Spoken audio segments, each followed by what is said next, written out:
For today's video, meron nagtanong sa atin kung possible nga ba mag-backup and restore gamit ang AOMI Backupper through the network. Yes, possible po yun. Kahit na wala po tayong NAS storage, kahit hindi po tayo naka-Windows server, no? Pwede po tayong gumawa kahit dito lang sa ordinary PC natin. So maglalagay lang tayo ng image na binackup natin, ilalagay lang natin sa ating drive, and gagawin po natin siya ng share folder or share drive. Okay, so gaya po na itong ginagawa ko ngayon, kung makikita nyo, so nire-restore ko na po siya. And eto po guys, no, pwede rin po natin gawin to. So ito yung desktop natin, babakapan natin to ngayon. So gagawin natin is ibubot lang natin sa ating flash drive.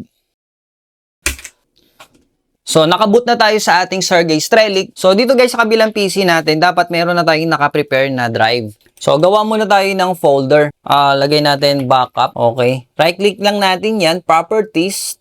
And then dito guys, no, click natin tong sharing, share. Lagay nyo po everyone. And then add natin. And then dito, lagay natin read and write. And then share natin. Done natin siya. Close lang natin yan. Then punta tayo dito sa kabilang PC. Click lang natin yung start. Punta tayo sa backup and restore. Select lang natin yung AOMI Backupper.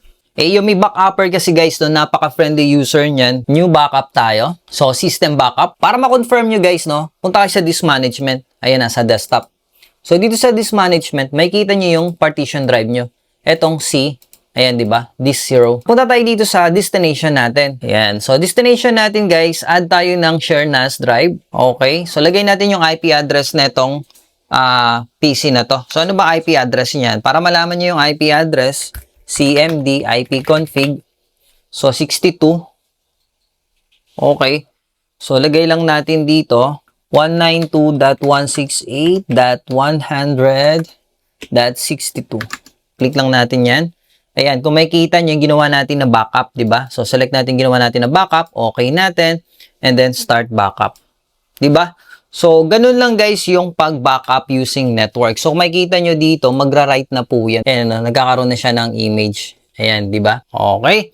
So, mapansin nyo guys, tapos na tong laptop na to. So, mamaya na natin i-open yan. Nagawan ko na rin naman ng backup yan, which I already put in here, no? So, ito po yung pinaka-backup niya. Ayan. AOMI image. Ayan. Actually, hindi kayo makapaniwala. Tingnan nyo yung file name na nakalagay dyan. So, galing po ito guys, no, sa Pisonet image natin. Yung ginawa kong image yan. So, possible po yan na mag-run in different motherboards. So, tayo, itong PC na to, naka-Asus motherboard yan. Yan is naka-gigabyte po yan. And ito naman yung laptop, yan, bali Dell po yung model niyan, no? So, tingnan natin kung magra-run. So, close na natin to. So, ganun lang yung pag-backup, guys, no? So, restore naman ang gagawin natin. Programs, backup and restore, AOMI Backupper. And gawin natin is punta tayo dito sa restore, select image file, and then share NAS to, location. Click lang natin tong NAS, and then network path. Paste lang natin yung IP address nitong PC natin na isa. And then okay. Kung saan nakalagay yung ating backup, no? And then select natin tong arrow, image backup. Okay. Next. And then there you go. Extension yan guys is .abi. And then okay lang natin yan. Next. So select lang natin tong restore the system backup and then restore system to another location. And then next natin. So, dito guys, makikita nyo is meron pa tayong Windows, di ba? So, gagawin ko dyan guys, no, is i-delete ko muna siya. Once formatting is done, close lang natin. And, re-refresh lang natin yan. No? Kung makikita nyo, mawawala na po yan. Refresh, reload. So, balik tayo ulit. Select lang natin yung restore. Ayan. So, restore system to another location. Next.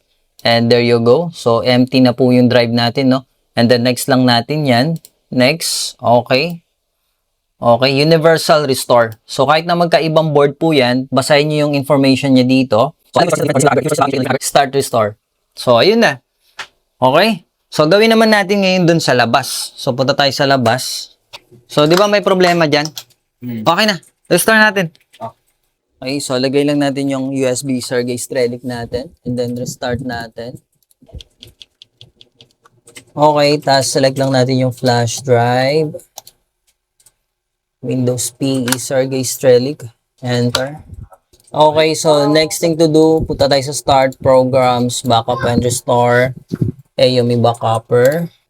And then restore natin. Image file, NAS, network, add network, network path. And then, okay natin. And kung makikita nyo yung image natin, diba? So, ganun lang. Okay, okay. Diba? Okay. Tapos, click lang natin itong ibaba. Next. Yan. Gaya na sinabi ko, no, meron po siyang existing pa. So, pwede natin tanggalin muna yan. Punta tayo sa this management ulit. Delete. Yes. New. Next. Finish. Tapos, dito gawin natin. Reload lang natin para ma-refresh siya. Restore. Umuubo ka? Ha? Nakita mo nagre-record ako, umuubo ka. Gusto mo ihiga mo na yan? Restore from other location. Next natin. So, ito, select natin this 0. Next. Okay. And then, universal restore. So, ginamit natin, guys, no, yung image nito. So, ginamit din natin sa laptop. Tapos, SSD alignment, optional lang po yan. Kahit wag na natin gawin yan. Universal restore lang. Tapos, next na natin. Start restore. There you go. Kung ano yan laman nito, ayan kung makikita nyo. Ayan, Benedict, kung ano yung laman yan, yun din yung lalabas dito. So, abangan nyo na lang. No? Tuwagin nyo pag natapos, no? Uy, tapos na tong isa. Ayan. So, finish lang natin to. And, kahit sabay-sabay yan, guys, walang problema. So, restart natin, reboot. And, open na rin natin to.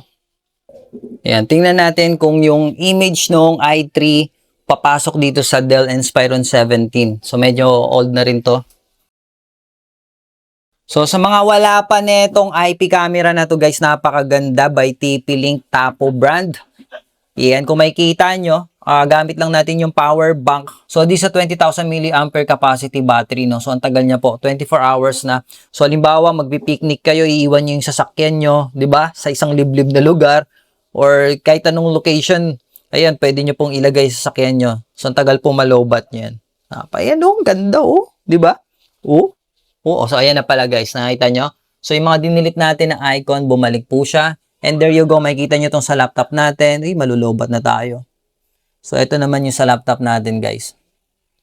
So okay na daw dito sa labas. And tapos na si Gabor. Kakawin niya. And then finish natin to. And restart na natin, reboot. Ayan.